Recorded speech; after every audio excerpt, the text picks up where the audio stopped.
Predvolilna jutra na Kaprisu. V vaši družbi Žiga Rustja in Manca Hribovšek. Kandidati so poznani, 20. november se vse bolj bliža in v našem programu smo seveda predstavili številne kandidate. Med drugim danes predstavljamo njo, Majo Prodan Jurič, kandidatko za občino Ankaran. Lepo pozdravljeni. Pozdravljeni in hvala za povabilo. Poznamo vas v vlogi uspešne pravnice, marsikdo pa ne ve, da ste leta 2006 bila predsednica takrat še krajevne skupnosti Ankaran, vendar ste leto kasneje odstopili. Zakaj? Torej, v tistem obdobju sem postala mati dvojčic in sicer dveh prelepih punc, na katere sem zelo ponosna in seveda nisem več mogla usklajevati dela v krajevni skupnosti, bom rekla službe in seveda vzgoje dvojčic. Verjamite mi, to je res naporno. Verjamem.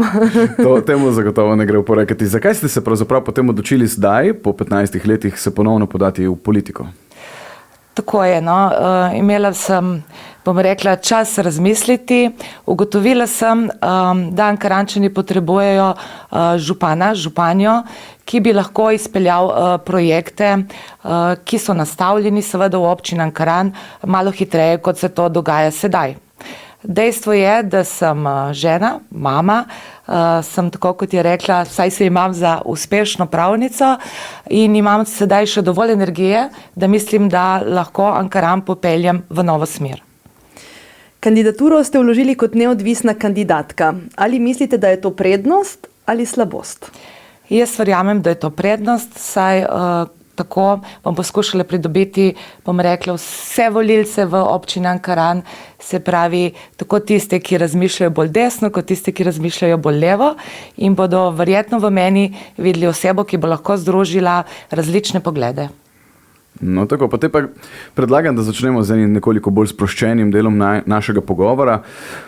Opišite se s 3 pridevniki. Vztrajna, delovna, poštena. Izpostavite pa eno vašo dobro in eno slabo, lahko rečemo, lastnost. Vztrajnost, trma. Trma je torej slabost ali dobro? Ja, odvisno od situacije. No, tako. Na kaj ste pravzaprav v življenju najbolj ponosni? Seveda na svojo družino in svoje prelepe hčerke, drugače pa na, bom rekla, na sebe kot osebo, ki je v vseh teh letih, lahko se opišem kot poštena in vztrajna in uspešna ženska. Ste zelo tudi lepo urejeni in verjamem, da takemu dekletu pritiče tudi torbica. Kaj imate v svoji torbici v tem trenutku?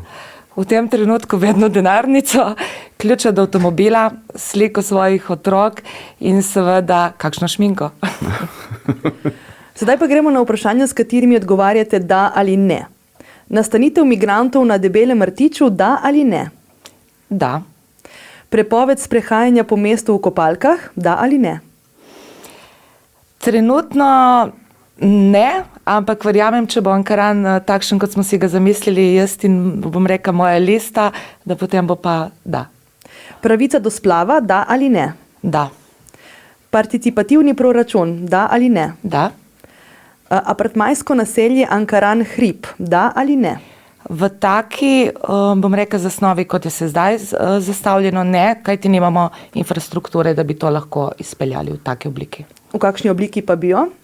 Kolikor bi popravili ceste, uredili kanalizacijo, mislim, da ta hrib ne prenese 500 prebivalcev, glede na to, da že sedaj imamo težave z prometom in z infrastrukturo. Ampak bi bilo potem to apartmajsko naselje ali v bistvu namenjeno stanovanjem prebivalcev Ankarana?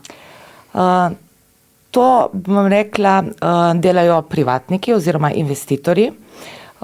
Kolikor vem, sicer je to zdaj mišljeno kot neko apartmajsko naselje, ampak to bojo v bistvu hišice stanovanja, ki bojo na trgu. Kdo bo kupil, občina Ankaran na to ne bo imela vpliva. Brezplačna kosila za vse osnovnošolce, da ali ne? Da, to je tudi v našem programu, se pravi izenačiti vse otroke v naši osnovni šoli, se pravi tudi socialno šibkejše. Ko ste vložili kandidaturo, ste napovedali, da boste v občini jasno uveljavili dolžnost in pravico vseh na volitvah izvoljenih oblikovalcev občinske politike, kakor tudi zaposlenim na občini. Mislite, da tedanja forma ne deluje, da to trenutno ne počnejo? No, torej, zagotovo imamo zelo obsežen občinski aparat oziroma, bom rekel, veliko število zaposlenih na naši občini. Mislim, da se da te ljudi prerazporediti tako, da dejansko služijo kraju, ne.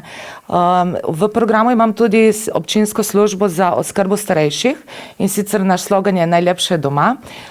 Menim, da bi lahko za tako velikim številom občinarjev lahko zadeve peljali tudi malo drugače. Pred 14 leti so vam prebivalci Ankarana očitali, da vam za njih ni kaj dosti mar, da jih ne vključujete, ne obveščate, ne zastopate njihovih interesov.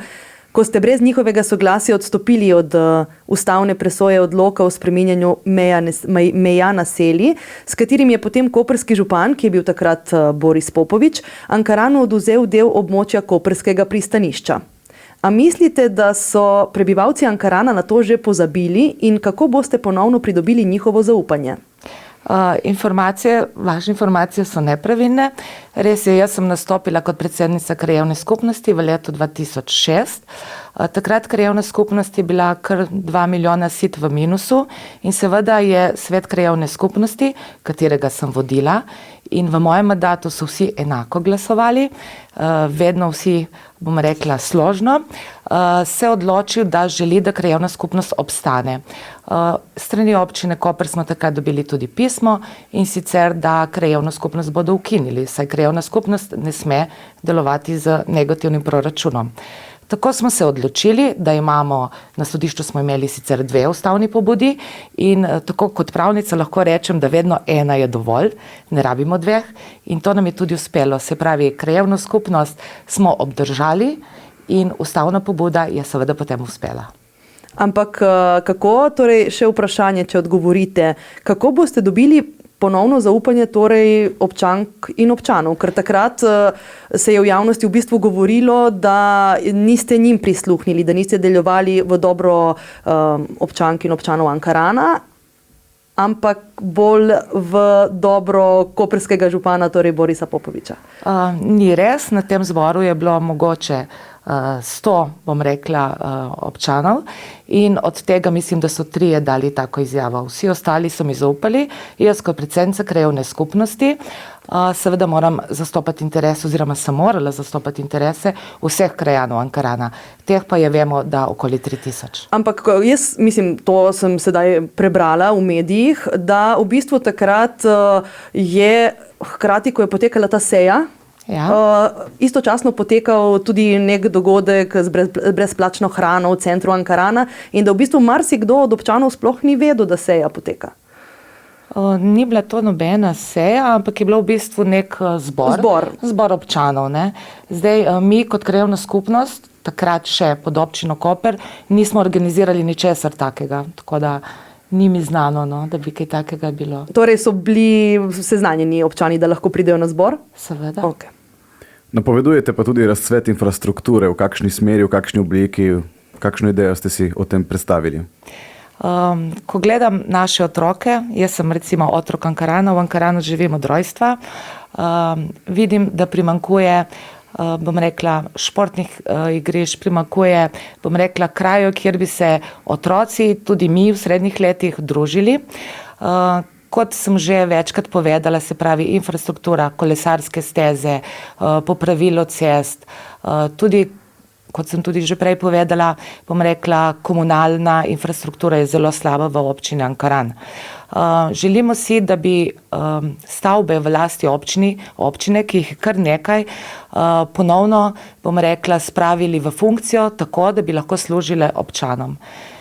Ukolikor se danes peljem iz križišča Hrvatini proti Lazaretu, opazim, da je Ankaran enak, kot je bil, ko sem imela jaz 18 let. Ne vidim sprememb, žal. Torej v zadnjih mandatih te nove oblasti, ko se je tudi Ankaran, lahko rečemo, osamosvojil, postala svoja občina, najdete sploh kaj pozitivnega? Ja, zagotovo so nekateri projekti sedanjega župana dobri, potreba jih je samo izpeljati. Jaz mislim, da bi lahko jaz bila ta oseba s pravo ekipo, ker mislim, da se stvari odvijajo prepočasi.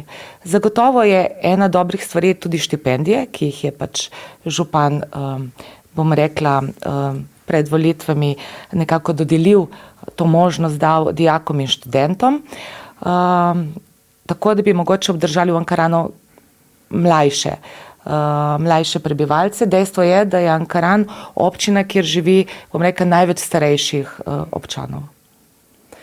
Ste seznanjeni z delitveno bilanco s Koprom, ki se je podpisala s Koprom, torej mislim, da konec leta 2014?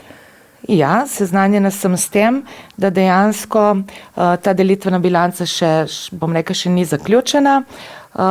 Zakaj, ne vem. Ne? Zagotovo bi se mi zavzemali za to, da bi imeli tudi prostor v vseh javnih zavodih, v Luki Koper imeli pomembno besedo. To je ta možnost, ki še vedno danes obstaja, glede na to, da delitvena bilanca še ni izpeljana do konca. Celo mislim, da v zadnjem mandatu ni bilo dejansko storjeno nič. Veste mogoče tudi znesek, o katerem se govori pri teh bilancah? Trenutno zdaj ne. Na spletni strani liste Vsi smo Ankaran je zapisano, da je občina Ankaran postala ujetnica malodušja in apatičnosti. Kako ocenjujete delo trenutnega župana Gregorja Strmčnika?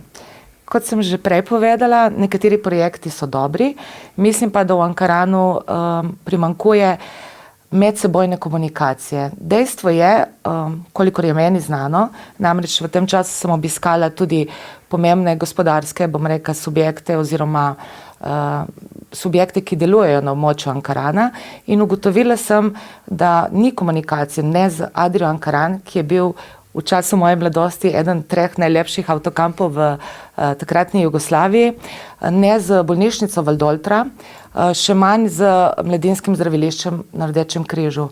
Prav tako župan se po mojem vedenju v vsem obdobju 8 let nikoli ni srečal z županom sosednjih milj, oziroma tudi, bom rekla, sodelovanje z koperskim županom ocenjujem kot ne dovolj dobro.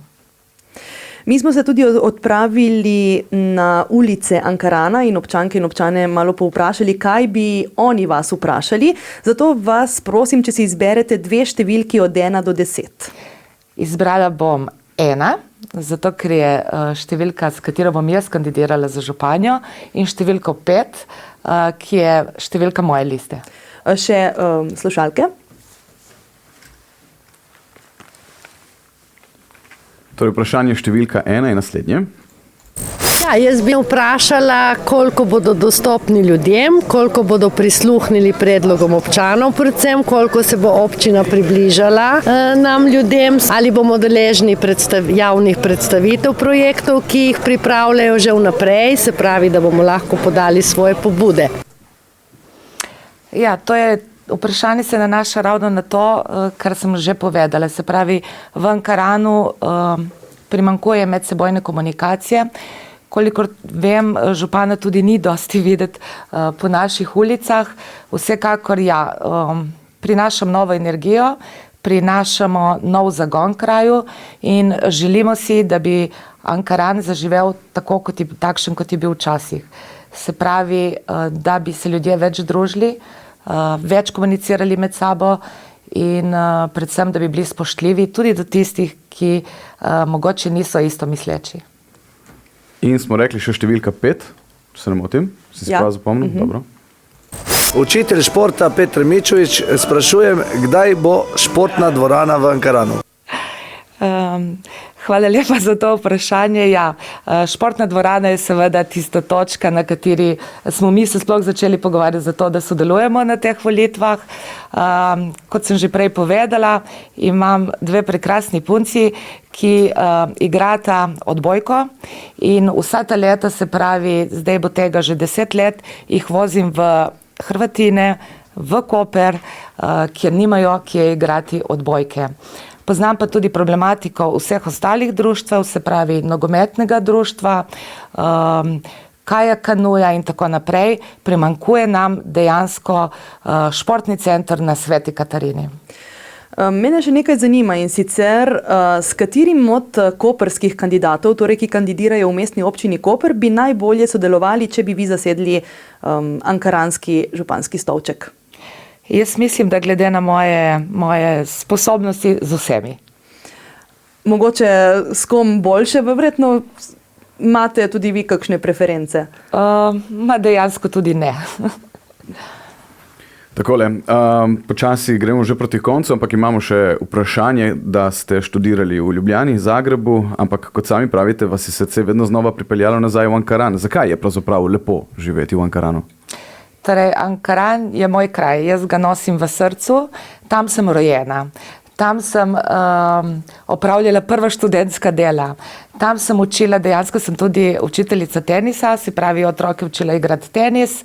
Tam sem se kopala, se prvič zaljubila in zato je meni lepo živeti v Ankaranu, ker me z Ankaranom povezuje nekaj, kar mogoče ostali kandidate ne.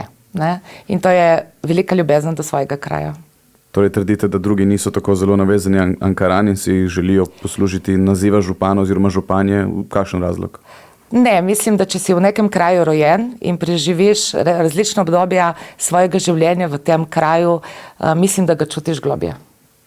Dobro, najlepša hvala za vaš čas in za vse odgovore. Katero številko je potrebno obkrožiti za gospo Majo Jurič Prodan na volitvah 20. novembra?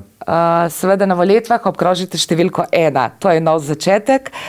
Za mojo listo, vsi smo Ankaran, pa številko 5, rojena pa sem 5.5. Tako da upam, da nam bo to prineslo srečo. Super, srečno. Srečno. Hvala lepa. Predvolilna jutra na Kaprisu. Kapris, številka 1 na Obali.